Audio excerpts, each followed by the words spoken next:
Well, hello everyone. I'm back. This is my fourth recording, and I want to tell you today that your obedience, my obedience, provoked the hand of God to move on our behalf. My. God told me to start recording as of last Friday, my miracle, being delivered from cancer. And since I've done that, he told me to continue to record daily because I've published a book back in 2010 called Miraculous Moments, Living in the Supernatural. And it's a collection of dreams and visions that I've had that I've seen come to pass. Let me tell you, I've had many dreams and visions since then, but it started around the age of 12 that I can remember. And one of my good friends, Miss Bertha Lang, encouraged me to gather up all my dreams and visions and put them in a book so people will know that God is still speaking to us through dreams and visions as he did Joseph, Daniel, and other people in the Bible. Well, I'm going to start today sharing miracles, dreams and visions out of that book. But I want you to know, since my obedience of last Friday, some of you saw the testimony, but I received a phone call from a pastor in Brunswick, Georgia, asking me to be on radio. He said, matter of fact, God told me to tell you that I need to put you on radio, and because you have so much inside of you. So I did my first radio interview with him on yesterday. Let me tell you, I've done a lot of radio and television, not as many television interviews, so that's not the strange thing. I've done them from out of the comforts of my home, from Florida to all the way over to California. And I remember a guy, Dr. Rose, heard about me and wanted to interview me twice, out in California, and I did. So being on radio is not new for me, but then Pastor Rogers said, I would like for you to be on 3 times a week, and just simple make a donation. He told me how much the airtime costs. It's $75 for 15 minutes. Yet, that's not what he's charging me. Let me tell you, he's giving me airtime all because he said God said so. Well, I want you to know again, our obedience provoked the hand of God in our lives. Our obedience, your obedience, my obedience provoked the hand of God to move on our behalf. What is God telling you to do? I've had people to call me and say, God doesn't speak to me. God doesn't speak to me the way he does you. God doesn't. And the thing I would ask you, first of all, have you done the last thing that God told you to do? Why would God give you a new instruction, a new thing to do if you haven't obeyed the last one? That hits hard. That hits hard. It even hits me right now in the belly. So let me tell you, it's taken years to get to where I am. It's taken years. When I say years, years. But let me tell you the first testimony in the book that I wanted to share. It was in 1983. I was in high school staying with my sister, and I used to ride to school with her. She was a school teacher and retired as a principal. Many of you know her, but I won't call names just so, no one will come after me. Glory to God. I've called a few already. But anyway, I had a dream or a vision in the night. And let me say, what I've learned about the difference between a dream and a vision. A dream you may or may not remember, and a dream can or cannot be from God, but a vision, you'll never forget it. You'll never forget it. No matter how long you live, no matter how many years come and go, you're going to always be able to tell that vision exactly how you first saw it. Let me tell you the first vision, and then I will share one other thing on today. I was in high school. I had a dream that my brother, who was in the military, would be calling with bad news. It was that simple. So the next day I woke up and I told my sister, I said, we can't leave at our normal time because, back then there were no cell phones. We're talking about 83. I said, our brother will be calling with some bad news. And she, of course, they all call me weird. Val, I'm so sick of you and your weird dreams and visions. And she was telling me, you're going to get left if you don't come on and get in this car.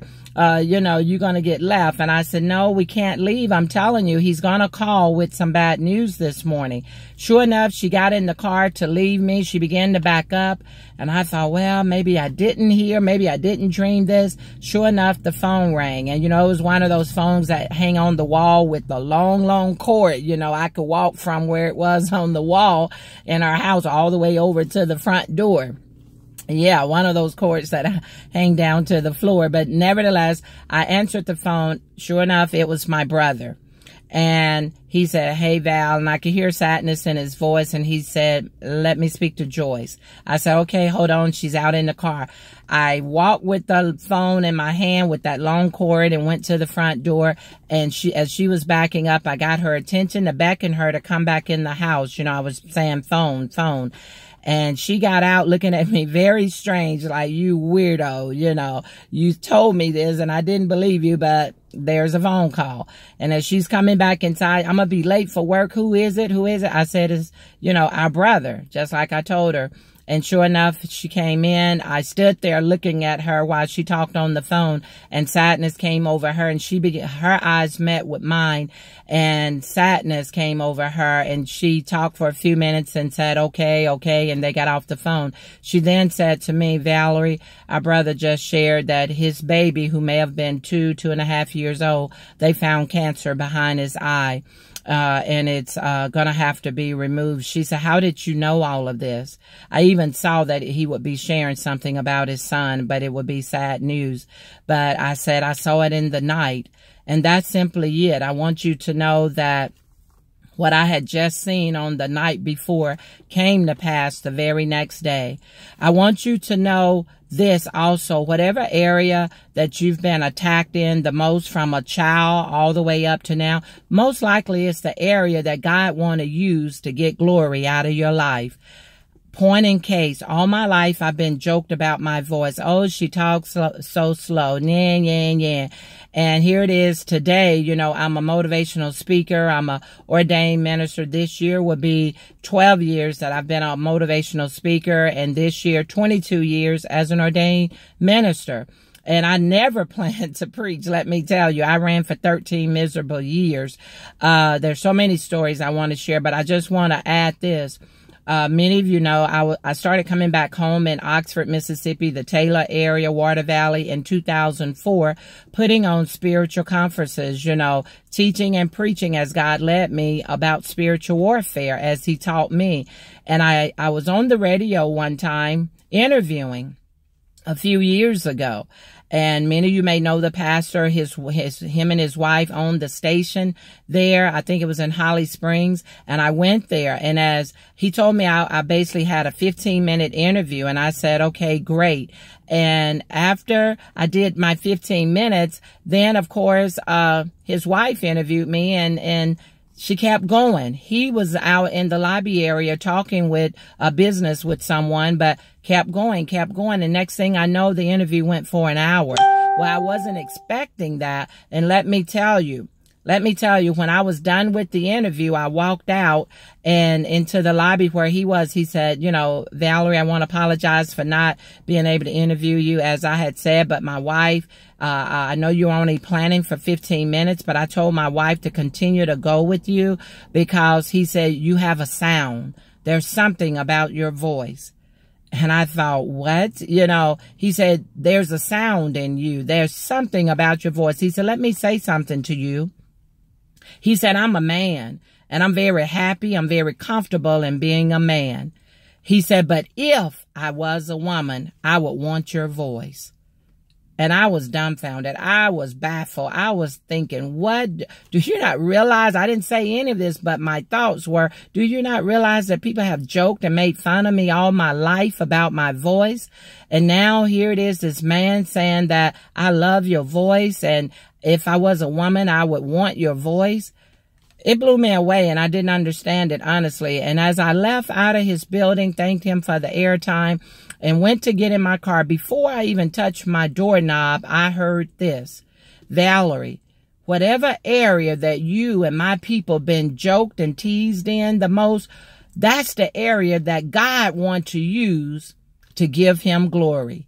And I thought, my, that thing jolted me. That word jolted me. So I want you to know today, whatever area you have been joked and teased, whatever area you're the most uncomfortableness in, most likely that's the area that God want to use to give him glory. Be blessed this day. Tune in tomorrow. Go to my YouTube page, MyMarie777, and watch the video there. Share the video. God is wanting me to get these testimonies, these dreams and miracles out to people, because he told me many people will never come and hear you preach. Many people will never buy your book, but they're going to go on Facebook. They're going to go on YouTube. They're going to go to all their social media outlets. And God is saying for me now to start sharing the dreams and visions that I've had. Have a blessed day, just like I am. God bless you.